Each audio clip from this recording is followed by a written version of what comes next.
Want to make your first private money loan but you're not sure where to start? So in this video I'm going to go over the 7-step checklist that I think every private money lenders will need to go through, from getting your capital ready to protecting your capital with the correct documents. So if you want to lend with confidence, this video is for you. Hi, my name is Haim Aman Palman, and since in 2015 I was able to quit my 9-to-5 job, and since then was flipping houses, buying rentals and wholesaling houses until I found private money lending. And since 2017 I was able to fund over 300 loans, but more importantly I was able to do it from my home office, not going to an office, and was able to spend more time with the family. I'm not a guru, just sharing my own personal experience. I want to share it with you, so hopefully you can do the same. So let's jump in. Here are the 7 steps that every private money lenders who wants to get started need to understand. So number 1, you need to understand the basics. You need to understand what private money is, who are the players, and how it works. So you need to understand that there is the lender, which is you, the person with the money. There is the borrower, it's the investor, usually a flipper or somebody who buy rentals and refinance them with the BRRR strategy. There is the loan, which is basically the loan amount that you're going to lend to the borrowers based on the agreed upon terms. And there is the collateral, the property that will secure your investment. This is very basics that you need to understand. You also need to understand after repair value. What is the repairs estimate, and what is a promissory note and deed of trust. This is basic terms that you as private money lenders need to know in order to save you money. Step number 2, you need to prepare your capital.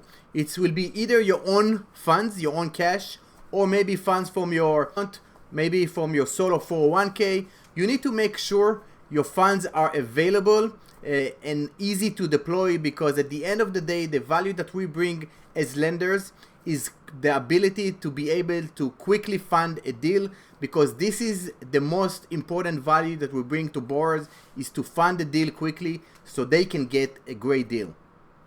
By the way, if you want to learn in more details about private money lending, join my free school community where other lenders connect, learn. I shared a lot of materials and courses and templates and tools that help you fund your first deal successfully, confidently. So if you're interested to learn more, join the link in the description. Now let's get back to the video. Step number 3, you need to define your lending box, your lending criteria. How much you are willing to lend on your first time. Is that $100,000, $150,000? I recommend not to go over $200,000 as your first time loan. You need to decide where do you want to fund, which states are more lenders friendly.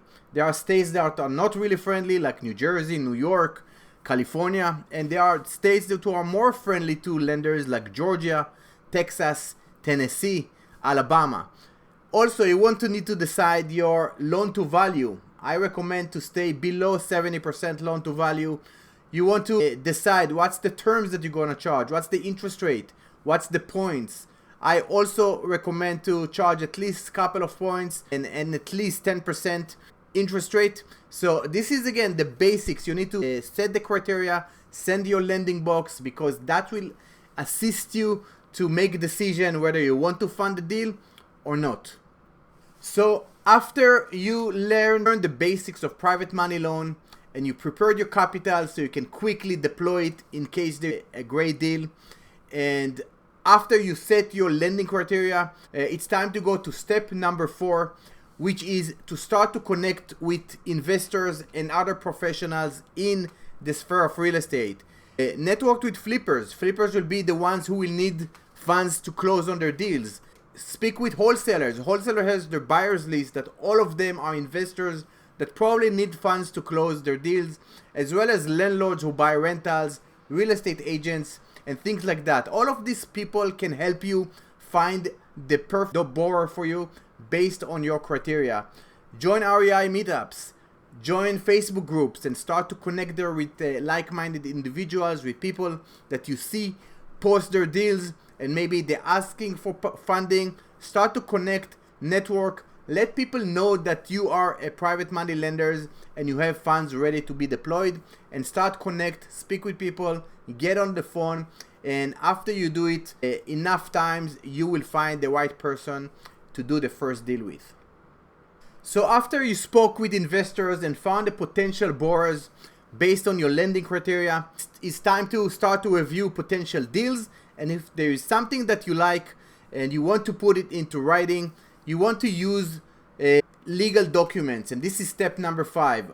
Always use legal documents. Always use, at the very minimum, promissory note and deed of trust or mortgage.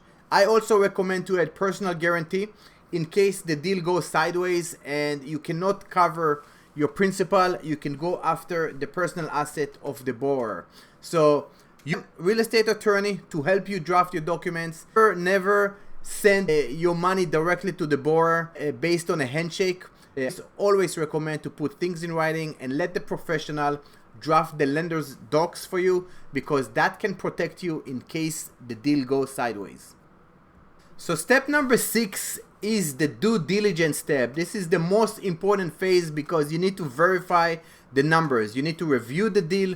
You need to understand what's the purchase price, what's the rehab estimate, and what is the after repair value. The purchase price is pretty straightforward, is to get the purchase agreement from the borrower. The rehab estimate, you need to get pictures and video of the property so you can see with your eyes what's the condition of the property. You need to see a scope of work and the repairs estimate based on itemized scope of work, when you see how much it's gonna cost to repair the property and bring it to the after repair value. And the after repair value is comparable sales that sold in the same neighborhood, same size of the property, same level of condition or rehab, and that will help you determine the after repair value, because at the end of the day you want to fund up to 70% of the after repair value. If you mess up the valuation of the property, then you mess up the loan amount and you put yourself at risk. So number 2, you need to vet the experience level of the borrower. You want to see previous projects that they completed in the same area. You want to make sure that if this is a refinance, that they completed refinance deal in the same area. If they did flips, you want to see before and after flips. Maybe you want to ask for HUD statements. This is everything that you need to do to vet the borrowers, because at the end of the day, the borrower is the most important person. They're your customer. They are the one that you trust them with your funds to make sure that they will A, pay off the loan, and 2, will pay you the interest payment that we need and agreed on. Know the borrower's exit strategy, know what their plan is, know how long it's going to take them, and this will help you determine what's the terms of the loan that you're going. So after you did your due diligence, you put together everything in writing, you have the lender's doc ready, drafted by a local attorney. It's time for you to fund the deal. You always want to fund the deal with a title company. You don't fund directly to the borrower. Always use a third-party title company. They will prepare the closing statement. They will make sure you have a lender's title policy. They will make sure they record the lien with the county to make sure the deal is secured. And once they do all of that, they will give you the green light to fund the deal, so you can make a phone call to the title company to confirm the wiring instructions, and you will wire the deal to the title company and be able to close. After closing, you want to stay in touch with the borrower. You want to make sure that the deal go as planned, especially if it's a rehab. Check in with them on a monthly basis, get pictures, get an update from them that the deal is going as planned. And of course, always have a plan in case the deal goes sideways and there is a default. Your attorney is on your corner. You did everything to secure your loan. You did the 70% loan to value. You have the lender's docs to protect you. The lien is recorded against the property, and in case you need to start a foreclosure process, your attorney will know what to do, and you will have all the pieces in place in order to execute it. Obviously, we don't want to get there, but if we need, we have a plan in place. And if you want to learn more about these specific ways on how to protect your capital, I just did a video here that can help you protect your first private money loan, so watch it here.